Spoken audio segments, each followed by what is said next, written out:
এটা হচ্ছে পেয়ারা পাতা, এটা হচ্ছে রসুন, এটা হচ্ছে আদা।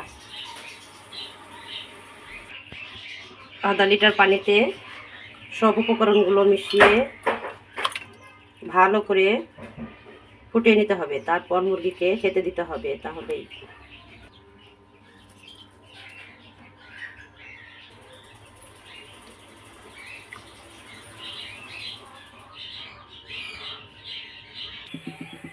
এখন ভালোভাবে 10 মিনিট জাল করে নিতে হবে।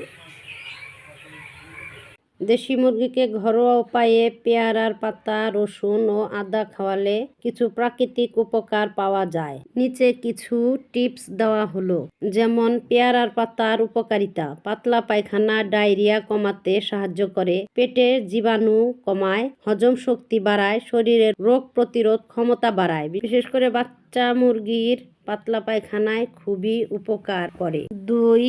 রসুনের উপকারিতা: প্রাকৃতিক অ্যান্টিবায়োটিকের মতো কাজ করে, কৃমি কমাতে সাহায্য করে, সর্দি কাশি ও শ্বাসকষ্ট কমাতে সাহায্য করে, রক্ত পরিষ্কার রাখে ও শক্তি বাড়ায়।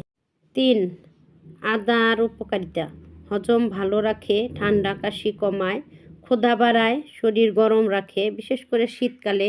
প্রথমে কিছু পেয়ারার পাতা গাছ থেকে তুলে নিয়ে আসতে হবে, তারপর কিছু রসুন, কিছু আদা সুন্দর করে ধুয়ে পরিষ্কার করে কেটে 1 লিটার পানিতে 4-5টা পাতা ছিঁড়ে রসুন থেতো করে দিলেও হয়, অথবা একটু কুচি কুচি করে কেটে দিয়ে 10 মিনিট ফুটিয়ে তারপর সেকে মুরগিকে দিয়ে দিবেন। সপ্তাহে 2-1 দিন দিলেই মুরগি সুস্থ থাকবে। এইভাবে যদি ঘরোয়া উপায়ে আপনারা মুরগি পালন করেন, তাহলে অবশ্যই আপনাদের মুরগি সুস্থ থাকবে, ভালো থাকবে। আমার ভিডিওটা যদি আপনাদের ভালো লেগে থাকে, অবশ্যই সাবস্ক্রাইব করবেন।